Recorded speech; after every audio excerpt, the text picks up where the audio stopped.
Indian national Lokdal के राष्ट्रीय प्रधान महासचिव अभय सिंह चौटाला ने कहा कि ईडी की ओर से यदि पूर्व सीएम भूपेंद्र सिंह हुड्डा की संपत्ति कुर्क करने के बावजूद भाजपा उनके खिलाफ कार्रवाई नहीं करती तो उनकी बात पर पूरी तरह से मोहर लगेगी कि भाजपा और भूपेंद्र सिंह हुड्डा एक दूसरे से मिले हुए हैं।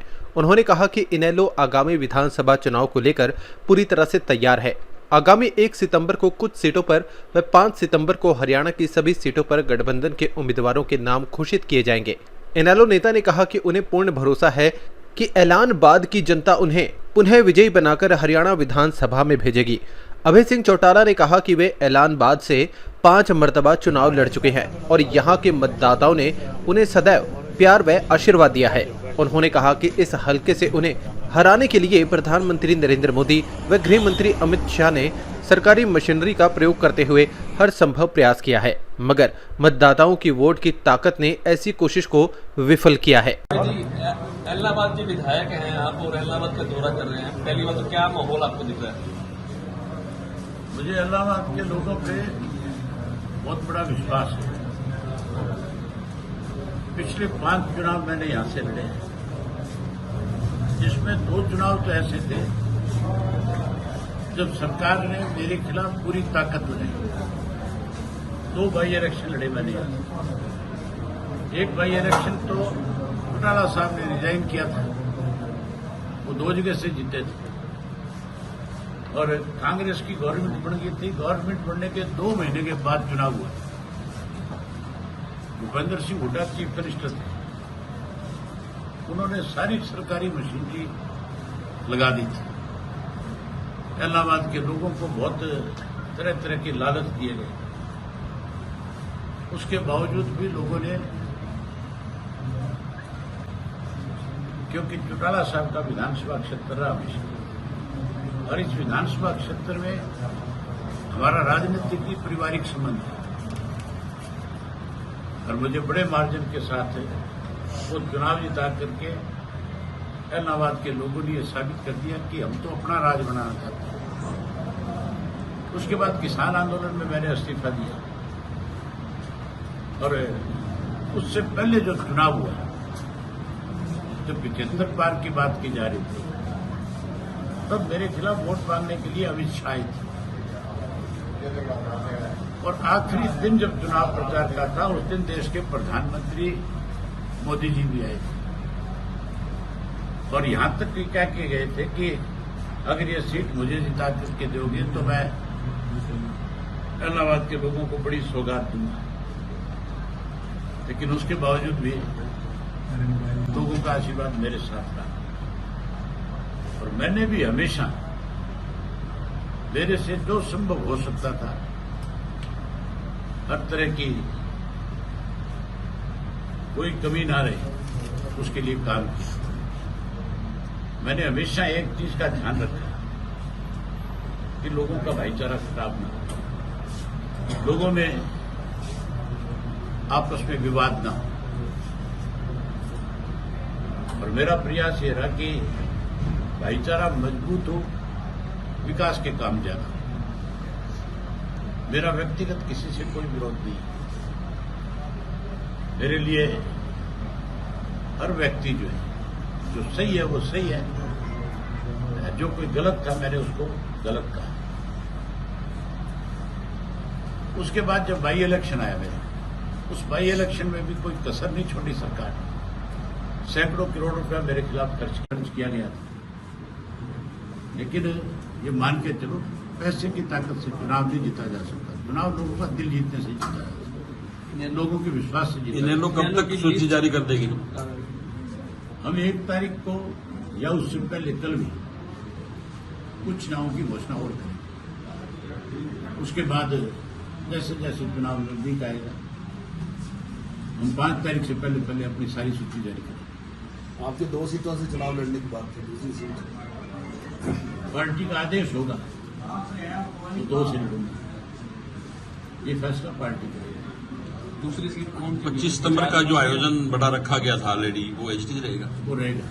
25 को हम देवलाल का जन्मदिन मनाएंगे और बहुत बड़े स्केल पे मनाने का काम करेंगे। 25 तारीख को ये फैसला हो जाएगा कि सरकार हमारी बनेगी।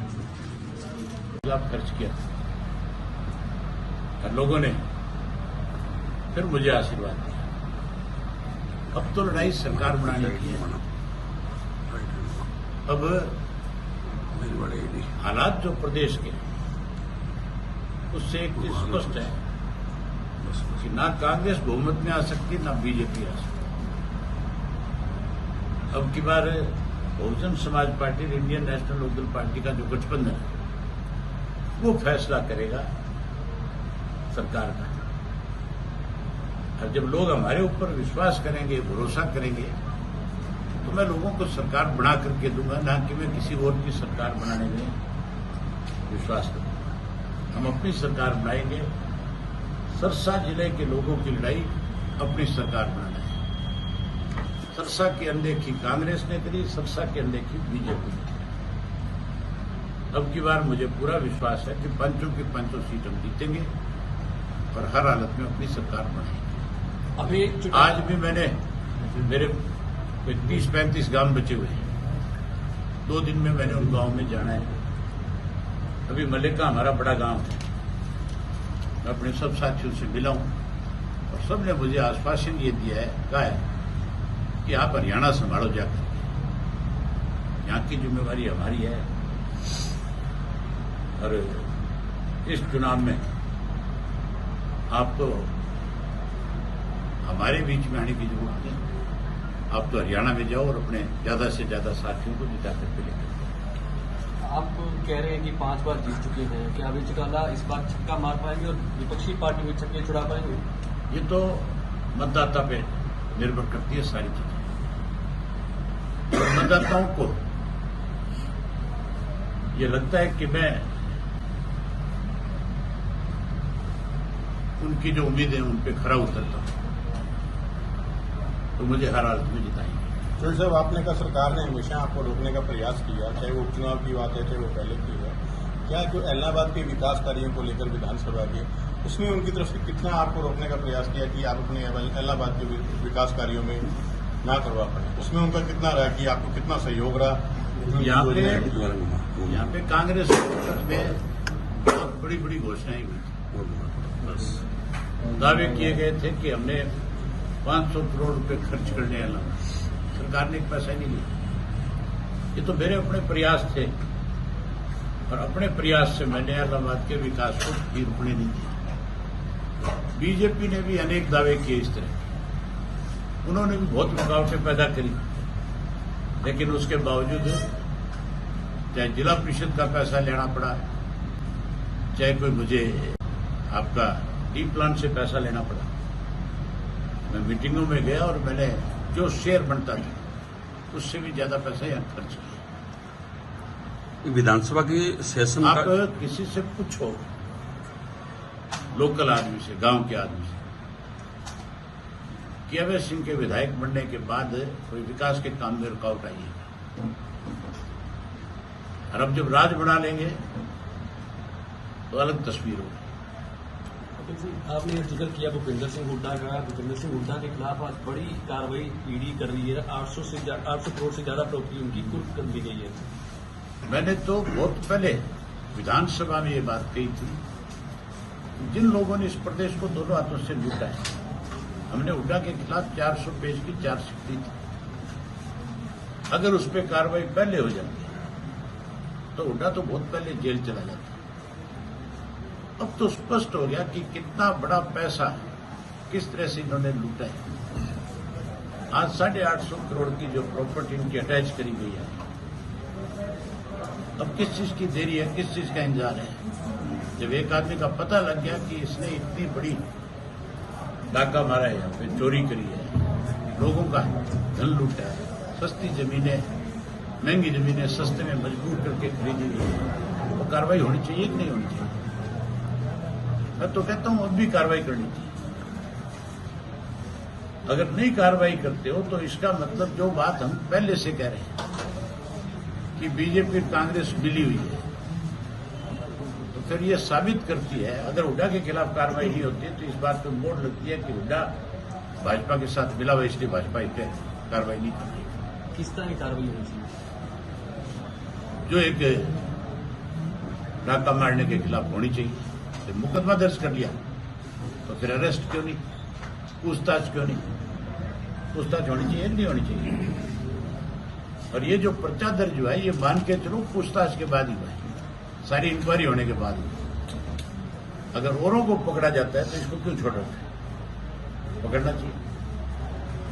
चुनावी मुद्दा बना हुआ है कि नशे को जड़ से खत्म किया जाएगा, और आप इस जो है इश्यू को- तस्करों के नाम भी दिए थे, तो आज तक कितनी कार्रवाई जो है इस प्रकार कर पाई? इस इशू पे सबसे पहले मैंने ही डिमांड की, मैंने ये लड़ाई लड़ी। हमारी सरकार बनने के बाद 24 घंटे में नशे पे रोक। नशा बेचने वाला भी पकड़ा जाएगा, नशा बिकवाने वाला भी पकड़ा जाएगा। नशा कहां से आ रहा है उसकी जड़ तक जाएंगे और उनको भी ला करके अंदर देंगे। भाई नेम भी लिस्ट आपने पीछे दी थी, मैं सबके खिलाफ सख्त कार्रवाई करूंगा। विधानसभा का जो सेशन होना चाहिए था 6 मंथ में, वो नहीं हो पाया। 12 सितंबर को उसका पीरियड पूरा हो रहा है।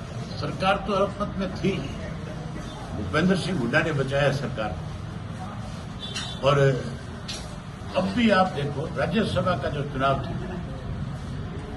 कांग्रेस को फार्म भरना चाहिए था कि नहीं भरना चाहिए था? क्यों नहीं भरा? फार्म भरना चाहिए था। अगर कांग्रेस किसी का फार्म भरवाती, किसी इंडिपेंडेंट का भरवा देती, तो मैं ये समझता हूं कि भाजपा नहीं जीती। भाजपा में बड़ी बगावत है। भाजपा में आज 14 से 18 लोगों की टिकट कटने की बात आ रही है, तो फिर मान के चलो वो वोट उनके खिलाफ डलते हैं। आपकी लिस्ट कब आ जाएगी? इन्हें लोग की पार्टी का काम है, वो क्या करे? कुछ भी बदल लो, चेहरे बदलने से लोगों के मन नहीं बदल सकते। इन्हें लोग कब तक लिस्ट दे देंगे? बांटने का प्रचलन बढ़ता जा रहा है चुनावों में। पीछे एक सिरसा में वीडियो वायरल हुई है। तुम सिरसा की बात करो, मेरे खिलाफ शोक। अपने आसपास से जुड़े ऐसे ही अपडेट्स पाने के लिए देखते रहे अंबाला ब्रेकिंग न्यूज। हमें फेसबुक पर लाइक करें, यूट्यूब पर सब्सक्राइब करें और अपने एप्पल और एंड्रॉयड मोबाइल फोन के प्ले स्टोर से हमारी app Ambala breaking news download करें।